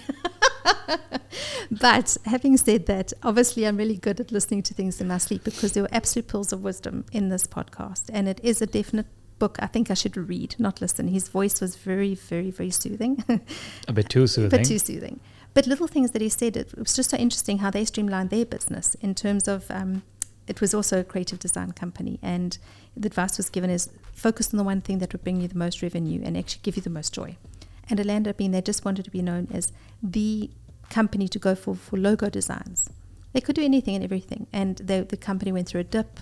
it went through a dive. They're worried they lost clients. But at the end, the results of having the right guidance and actually focusing on something that was actually what they should be focusing on was that he had an incredible business that he could sell for a value that it was actually worth. So it's really interesting. It's a mindset change. And sometimes you need to go through that turbulent time where you question everything and you kind of love to hate what you do, to bring you back and get that passion going again. And especially with a lot of people and a lot of small businesses that I know, the last 2 years have nearly closed their businesses and again have made them question everything. They've needed to find the love again. And I wouldn't be human if I didn't say I didn't feel the same way some days. People are draining and exhausting and demanding, and we put a lot of pressure on ourselves and our partners. So why wouldn't you want to bail ship if you had an opportunity to, give yourself an out? And business owners are a target for how our relationships in our life evolve as our business is going up and down too, yes. Right? Like there's a lot of fingers pointed at, oh, look, he or she is losing her health. Oh, look, he or she doesn't spend time with the kids anymore. Oh, look, he or she doesn't have... And it gets really tough. And I think that part is not mentioned enough in like business news media. It's all about, as we were saying, the latest tech, the latest great idea, the latest round of funding, the latest product, the latest customer. It's not always that. And I only asked this question because I felt strange feeling like this. And so did Alina, that, we want to... It's almost like, pardon the extreme phrase, but like killing your baby, right? Like you give birth to this and you say, I don't want it anymore. And it almost feels like that some nights, where, especially if you listen to like being true to your nature, right? What's your nature? Why are you in business? As you mentioned, why did you get into this? What was your mission? And it's not about taking over the world, for me at least, and not for Lena either, right? No. We don't want the largest multi-corporation, Elon Musk, Jeff Bezos kind of company. We, as I mentioned before, I want a good lifestyle. I want to play. I want to have a bit of money, and I want to do this for the creative expression. Yes. So at the point where the business loses one out of these three things, we both want to shut it down. Yeah. So either if our day becomes less play and more work, if money starts drying up, or if the creativity dries up, and we wait to see, like, how do we revive, put the little electric shocks on the chest. I don't know what that device, defibrillator? Yeah, defibrillator. Yeah, so like this podcast is part of that creative expression thing, because it was dying for me in the business. I haven't found a way to make money from the podcast yet, but the whole point is doing and perfecting the craft so that there's more creativity, and then take that to the next level where it's already play for me. It is a bit of a creative expression. This is a live, unscripted talk. Yes. And the third part, the missing part, is the money part. And that will be figured out once these two are there as well. But I wanted to ask that question to let people know that, get ready for this. And there's no shame also in shutting it down, right? Like going back to the corporate world, let's say. There shouldn't be a shame. You could always say like, hey, I gave it a shot. Yeah. Tried it, not for me, not my flavor. Well, there we go. And I mean, for some people, we've enjoyed it because we've been able to grow it, and that's been amazing. I mean, we've added to the machines from just having a laser machine. We now have 3. And then we got a foam cutting machine. We've got a color printer. We've got a color sticker vinyl plotter printer thing. It's amazing. So, and each one is a challenge. It keeps you going. We've been able to reinvent ourselves every time a little bit more, because we've been able to do more, and that is very, very. But at what stage, like, how many more machines are we going to need to keep this feeling going? There's also got to be a line in the sand with that. So it's interesting, keeping that feeling going and that. But often I also think, I wonder if I could get back into the corporate world. I do miss it. It gave me an identity. Yeah. It really did. And the stability. It did, and the stability, the security. I mean, I must admit, there are many months when we don't take a salary because we're reinvesting in the business. So... and that's part of the hard things of being a business owner. It's not all easy, but we make it look easy. Like, these conversations are not out there; they're not being spoken about. It's the hardships and that. Yes, there's amazing networking events where people speak about like failures and whatnot, but we're all standing there as a success at the end of the day, speaking about it. But when you're going through it, it doesn't feel like you're surviving. It's pretty traumatic. No, you go through imposter syndrome almost on a daily basis. Yes. Am I cut out for business? Yes, 100%. Do you have that? Yes. Yeah. And then sometimes I think it's like, wow, can we do this? I sometimes see that with my husband as well. He'll look at me like, well, how do you see this working? And I'm like, the same way we did like 6 months ago. I think it'll be okay.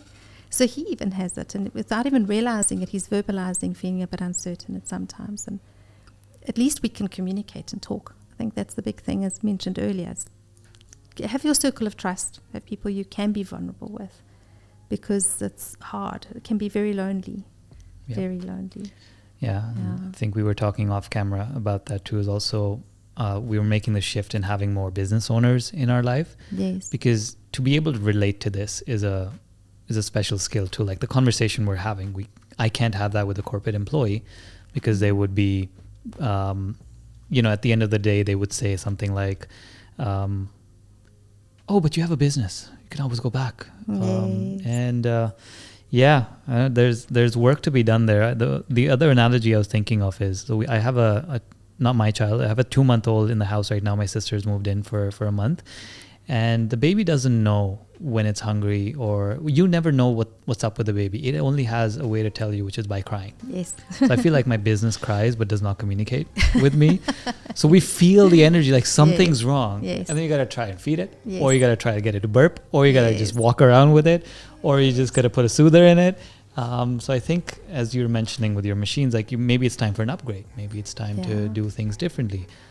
It's just your baby's way of crying and telling you that do something else. Yes. I do have a few more questions though. Okay, shoot. Who do you call the most at 2 a.m. for business advice? Do you have, I'll open up the question and you can take it wherever you want, but have you found useful mentors in your business life? Are there certain people that you trust and respect more often with their advice, and what do you like about them? Yes and no. I mean, the first person obviously you could turn over and look at is my husband. It's like, wake up. Burning question. My mom is amazing. Oh, she's incredible. She, obviously being a parent, I think you understand your child. I mean, I can phone her and she'll hear immediately in the tone of my voice if there's something. And she's an incredible sounding board. Very non-judgmental. She's just got an incredible aptitude for business. She's never been in business herself, although her dad was an entrepreneur. He had a business making tiles, and all the swimming pools in South Africa are actually tiled with their family businesses tiles, and shopping malls and everything. But obviously over the years, a lot of those have been replaced. So she's grown up in an environment where maybe there's a lot of talk and that, and it's in her. It's a natural instinct. So she sometimes asks really tough questions, which is really amazing. I've also been lucky that in my career, in my corporate career, I was surrounded by people that were really good and, always challenging me to be better. They could see potential. So I carry that a lot with me, although I'm not in contact with them. Other small businesses owners around, because I'm the one that you always find at the back of the room quietly, sipping my decaf coffee. Unfortunately, it has to be decaf. I can't do caffeine. But I'll find that there'll be one or two others that are there as well, and you just click. And they're relationships that take time to be built, but they're the ones that have been there since the beginning. And again, you pick up the phone, if not speaking for months, and they're like, where you at? Oh gosh, okay. Yeah, you'll be okay. It's just sometimes a word of encouragement or support, and I find that it's reciprocated, So it is lonely, but I do have a very, very small group of people that I know are a phone call away. I'm also part of 2 really good networking groups, and they've been amazing. It's also difficult in a sense where you make yourself vulnerable and you're speaking about problems because you don't really want it to be, somebody out of turn. They meet with, other small business friends or whatever, and it's like, oh, did you hear what happened at the party? This is what's going down. And they're not failures. They're not things that are going to be, detrimental to the business, but maybe it's a challenge we're going through. And you don't really want too much of that kind of spoken about. And also people have selective hearing, selective understanding, selective perception. They also hear what they want to hear. So I'm very cautious about who and what I do say. And normally it's when it's near the end of resolution that I actually check in with somebody, because it's that final hurdle that you always need in the biggest boost. Yeah. It's, it's normally when you're the most exhausted as well. But also burnout is a real thing. And I know that that's something that, especially wearing all the hats and trying to be on it all the time and motivated and positive and that, it can be really exhausting. And to be mindful of that and just to speak to people and have that support and have people aware of it with you and just check in with you is really great. And I'm lucky I do have that. So that also helps. Yeah. You know, and it can't always be a partner, especially if they're in business with you. I know. So they sometimes don't see the signs, you know. So it's, I suppose, because you're all in it together. But sometimes it's an outsider that helps. I know. So, They say that you can never be a prophet in your own land. yeah. So like when I'm trying to be all advicey to Alina, she doesn't listen. And when she sees something from the outside and tells me, I probably don't listen. But, you know, person 3 would say something like, wow, that's genius. Yes. And she'd smack my head like, I told you that 2 days ago. Yes. 100%. You won't need that, right? Yeah. So. I know the challenge you're talking about, you know, when you're being too honest about your business too.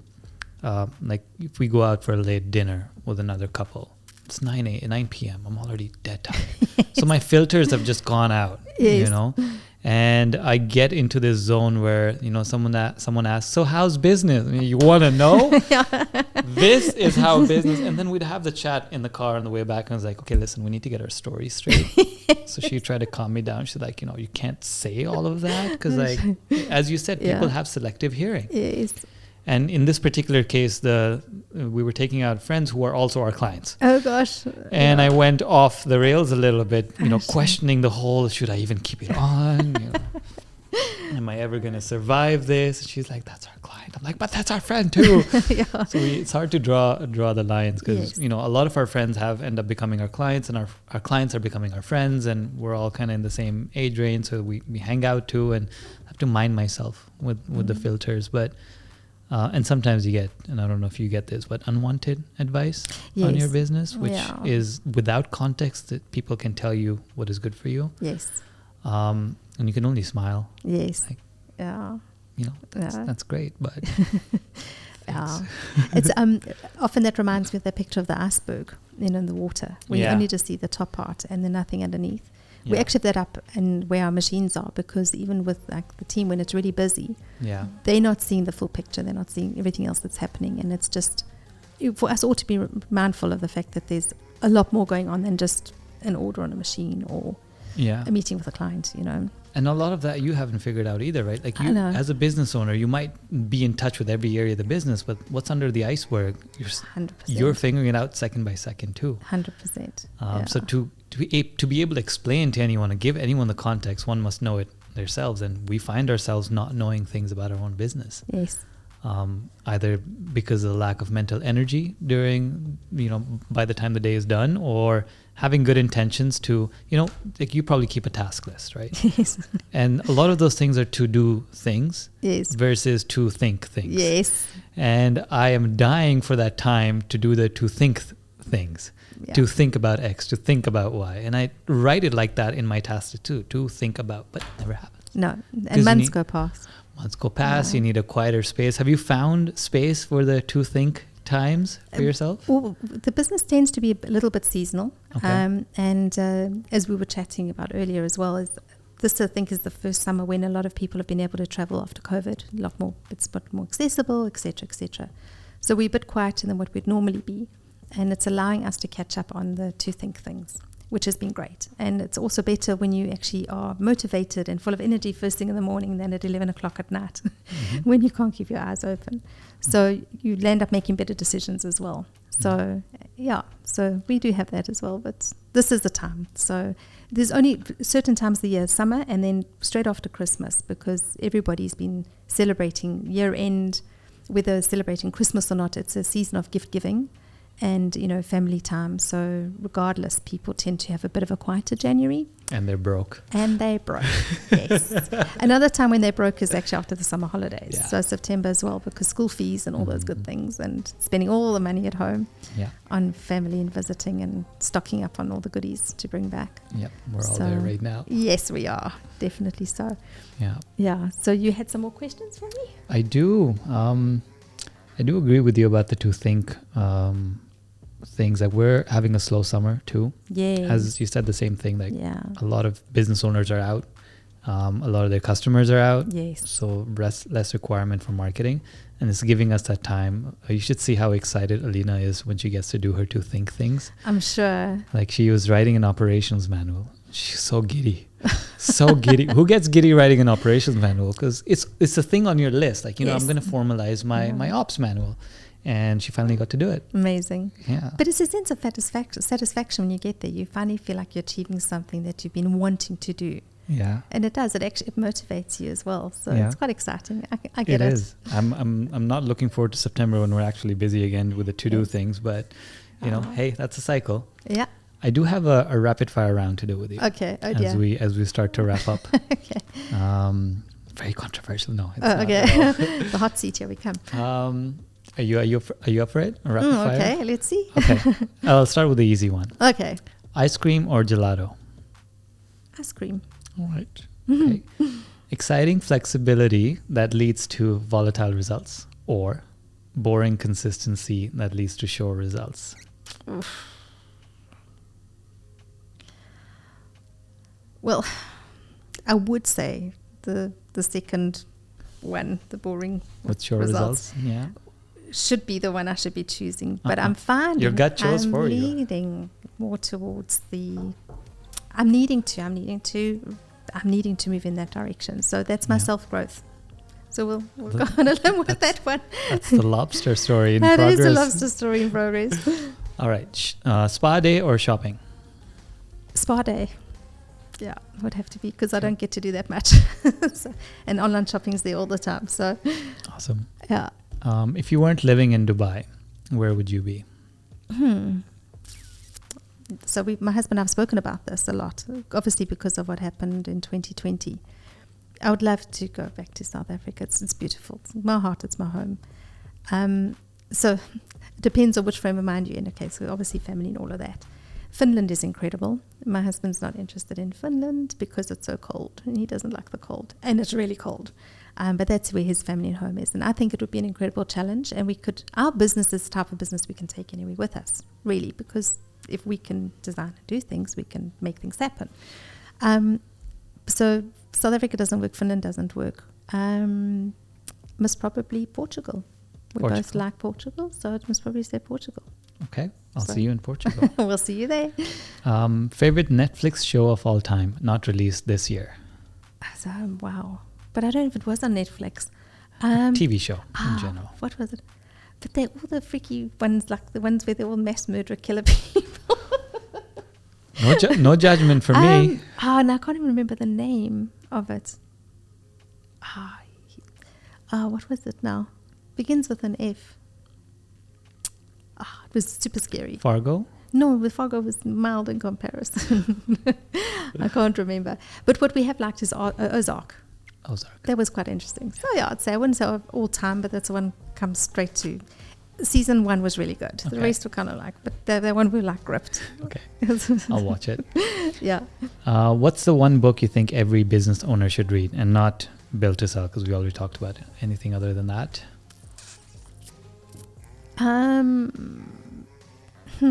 That's the only one that actually comes to mind. I could also say The Alchemist by Paulo Coelho. Mm-hmm. There was a really good book that actually resonated with me. It's got a lot of pearls of wisdom in it, just as for a person, and not really a business owner, but I think anybody could have value in that. Of course. No. I was talking to Tash about this question, and she answered 5 love languages. Yes. And that's very good. And I was telling her, like, my take on business books, any book is a business book, really, because like anything that has to do with human nature, or even if it's fiction, non-fiction, it flows with you to the business, right? Yes. So, okay, Paulo Coelho, Alchemist. Yes. If you were to stop working as the party, or if you were not to make any more custom designed goodies for people, what would you be doing? I most probably would go back into what I was doing before, risk and compliance. I really loved my job. Really did. And it was a case of my career or my marriage. And obviously my marriage and my love for my husband won. So it was just, I was really happy. I had tremendous career success. But that was then and this is now. I don't think it's the same, would not be the same. But it was just, if it could be the same, yes. I was really happy. And if I think the happiness I have now and the happiness I have then, it would be. So I've been very lucky I've had that experience in my life. I'm glad. Yes. My last rapid fire question. Yes. Are you building big company or a small company? I don't think I suppose it could be. Why shouldn't it be a big company? But I don't think it should be a big company. I think it's nice that it would become a big company, but one that's stable and that has. The key thing is that you do something you love and having fun. I think once all that stops and the magic goes, then yeah, it's not not worth it, like we spoke about earlier. But a small company, we've got so many opportunities to do what we do and take it on a larger scale. Why not? It's there. It's just to take that step. Yeah, as long as you're not removed from the studio. Yes. In an office in a library tower. Yes. Just looking at the numbers. Melissa, this has been so much fun. Thank you. My one last thing would be, what ask would you have for other entrepreneurs if you were to put a message out there, a phrase, a sentence, let's say on a billboard on Sheikh Zayed Road, to new entrepreneurs in Dubai? What would you like to tell them as your words of wisdom and advice? I think don't be afraid to take that first step, because so many people don't, and they miss out on the opportunity of something incredible that could be waiting for them. And it's not easy. That first step is never going to be easy, no matter what it is in life. It's, if it's giving up a chocolate addiction, or starting a business, it's always going to be uncomfortable. But if you don't try, you won't know. And there's no such thing as failure. It's learning. So take that first step. Hear, hear. I like that. Thank you so much. Thank you. I was going to tell people to go find her online, but we have to get her there first. Alia's going to work on that with you as well. Thank you so much for taking the time for this. Thank you. I really enjoyed it. I hope you did. I did. I took copious amounts of notes, as you can see. tell. So there's a lot of discussion for Alina and I to have after this. And it's always lovely talking to like husband-wife businesses, or in this case, husband-wife and sister-in-law business. I'm just going to show this beautiful business card. It's wood? Yes, it's birch wood. Scandinavian wood? Yes. Oh, it's lovely. I love this business card. This is called Style. But thank you so much for coming. Pleasure. And I hope to get you down for a round 2. Let's see some changes happen in the business. I'm sure we'll have other things to talk about, experiments and pivots. Good luck with the retail move. Thank you very much. I look forward to seeing some of your goodies out in the market. Thank you. And I appreciate your time and the questions too. That was really great. And I felt nice and relaxed talking about my business. So I appreciate that. Thanks. I hope you come back. I hope so too. I will. I definitely am happy to do that. Thank you. Awesome. Enjoy the rest of your day. Thanks. Okay, cheers. Bye. Bye.